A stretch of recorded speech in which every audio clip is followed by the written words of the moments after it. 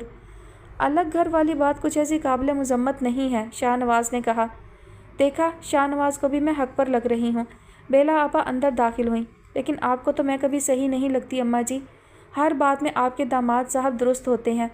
اچھا، اب صبح صبح جھگڑا نہیں، شاہ نواز نے جلدی سے کہا۔ نہ کوئی اپنا موڈ آف کرے گا، کون حق پر ہے اور کون نہیں، اس کا فیصلہ ہم تب کریں گے جب تفصیل سے بات ہوگی۔ سنو، مجھے کچھ سمجھانے کی کوشش مت کرنا، میں اچھا برا سب سمجھتی ہوں۔ وہ دمکانے کے انداز میں بولی۔ دیکھو اس کی ہٹ دھرمی۔ اماں جی جھنجھلائیں۔ شاہ نواز نے بات پلٹ دی۔ اماں جی، آپ ابا جی کو میرے ساتھ چلنے پر راضی کریں، میں آپ کا اور ابا جی کا پرائیویٹ ڈاکٹر سے چیک اپ کرواؤں گا۔ کہہ تو رہی ہوں، تم خود ہی کہہ کر دیکھ لو، ممکن ہے تمہاری سن لیں۔ ہم تو سب کئی بار کہہ چکے ہیں کہ سرکاری ہسپتال کا پیچھا چھوڑ دیں، مگر سنتے ہی نہیں۔ تکلیف سہنا منظور ہے، علاج نہیں۔ تم ہی سمجھاؤ شاہ نواز، مجھے یقین ہے تمہاری مان لیں گے۔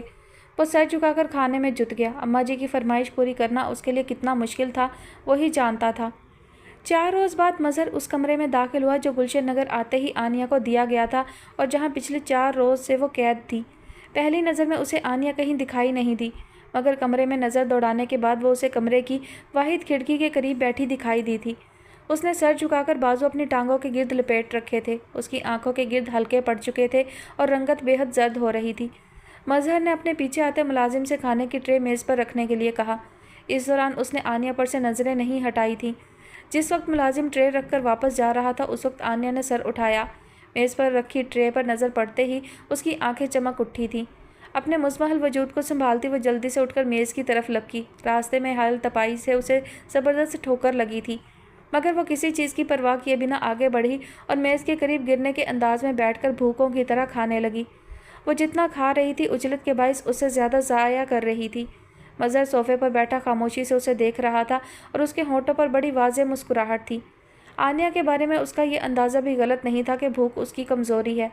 محض 1.5 دن بھوکے پیاسے گزارنے کے بعد وہ کھانے پر ایسے ٹوٹ پڑی تھی جیسے صدیوں کی بھوکی ہو۔ اسے یہاں قید کرنے کے بعد پہلے روز 3 وقت کھانا بھجوایا گیا۔ 2 وقت اس نے ٹرے دیوار پر دے ماری، تیسری ٹرے جوں کی توں واپس آ گئی۔ اگلی صبح ناشتے کی ٹرے سے اس نے چند لقمے کھائے، باقی دونوں اوقات میں بھی اس نے یہی کیا۔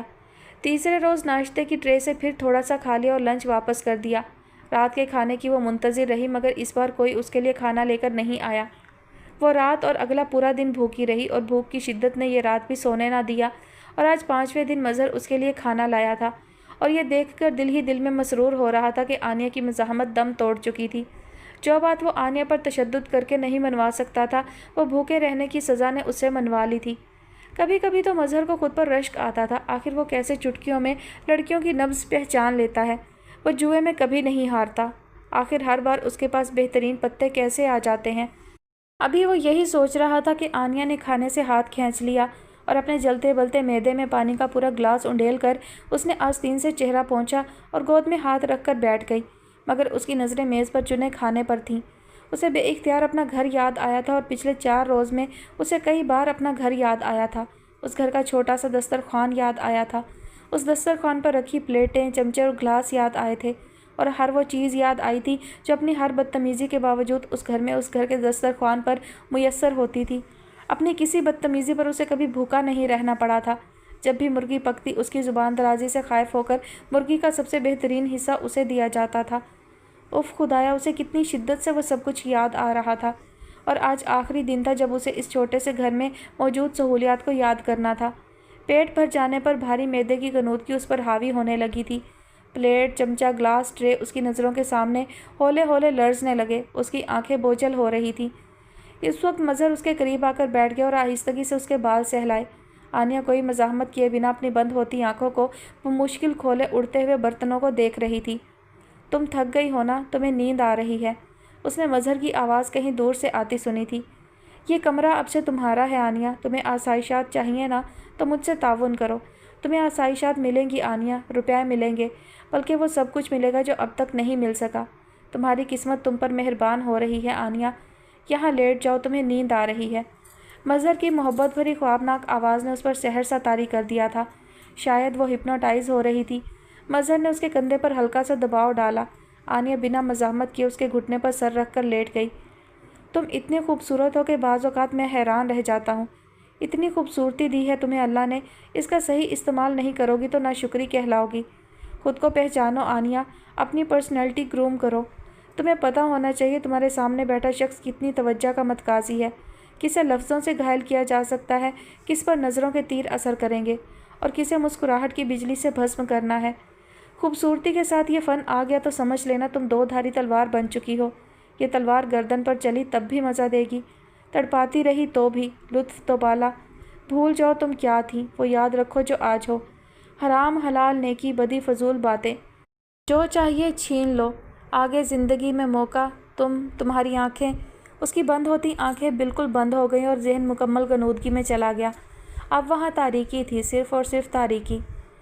شاہ نواز، اس ڈبے میں پنیری ہے اور اس میں لسی، اور یہ تیسرا ڈبہ شمسا کو دے دینا، اسے گندم کا حلوہ پسند ہوا کرتا تھا، اس میں نے وہی ڈال دیا ہے۔ باقی دونوں ڈبے تمہارے ہیں، روز ناشتے میں دودھ کے ساتھ کھایا کرنا۔ میں نے اتنی محنت سے خالص دیسی گھی میں یہ چیزیں بنائی ہیں، ایسا نہ ہو جاتے ہی اٹھا کر ملازموں کو دے دو۔ سوال ہی نہیں اٹھتا۔ اس نے احتیاط سے وہ ڈبے بیگ میں رکھے۔ اتنے عرصے سے آپ کے ہاتھوں کی بنی ہوئی ان سوغاتوں کو ترس رہا ہوں، ملازموں کو کس خوشی میں دوں؟ اس نے کپ میں موجود باقی ماندہ چائے حلق میں انڈیلتے ہوئے پیار سے اپنی ماں کا چہرہ دیکھا۔ اسے اپنی ماں سے اتنی محبت تھی کہ دل چاہتا تھا اپنی ماں کو کسی اونچی مسند پر بٹھا دے، جہاں 8 پہر داسیوں سے مور پنکھ سے ہوا دیں اور خوشی اس کے سامنے ہاتھ باندھے کھڑی رہے۔ اصل میں یہ اس کی بے انتہا محبت کا احساس تھا جو سوچ کو گھسیٹ کر ایسی انتہا تک لے جاتا جس سے آگے طلسمی دنیا کی حدود شروع ہو جاتی ہیں۔ دل تو یہ بھی چاہتا تھا کہ اب اماں جی کے گھٹنے پر سر رکھ کر اتنی گہری نیند سوئے کہ پھر بیدار نہ ہونے کا احساس بھی نہ رہے۔ جن کے کندھوں پر نیند کا قرض چڑھا ہو ان کے لیے ہر انتہا ابتدا ہوتی ہے۔ شاہ نواز، ذرا بازار کی طرف سے ہوتے چلے جانا، تمہارے ابا جی دکان پر ہی ہوں گے، انہیں بھی اللہ حافظ کہہ دینا۔ ان کے انداز میں بڑی محسوس کن جھجک کی آمیزش تھی۔ مجھے تو ویسے بھی دیر ہو رہی ہے۔ چائے کا کپ تخت پر رکھتے ہوئے وہ غیر ارادی طور پر نظریں چرا گیا، مگر اماں جی نے برا محسوس کیا۔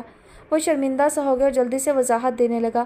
گورنمنٹ اسکول کی طرف سے جاؤں گا تو بس اسٹینڈ تک جلدی پہنچ جاؤں گا، 3 بجے والی کوچ بآسانی مل جائے گی۔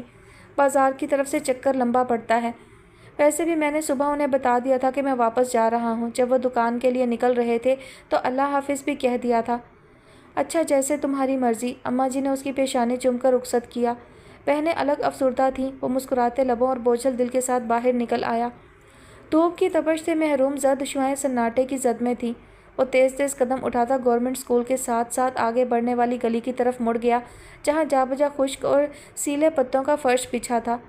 اسکول میں چھٹی ہونے کا وقت گزر چکا تھا، اس لیے گلی معمول سے کچھ پڑھ کر ویران پڑی تھی، ورنہ صبح اور دوپہر کے اوقات میں تو اچھی خاصی رونق ہوا کرتی تھی۔ ابا جی کے خیال سے دل افسردہ تھا تو آسودگی بھی تھی، اور اس پل آنکھوں کی چمک بے حد بڑھ گئی تھی۔ اپنے ہی کسی دھیان میں گم اس نے ایک پتھر کو اپنی ٹھوکر سے چند قدم آگے لڑکتے دیکھا تھا۔ تبھی نگاہوں کی زد میں ملتانی چپل میں مقید 2 گورے چٹے پیر آ گئے۔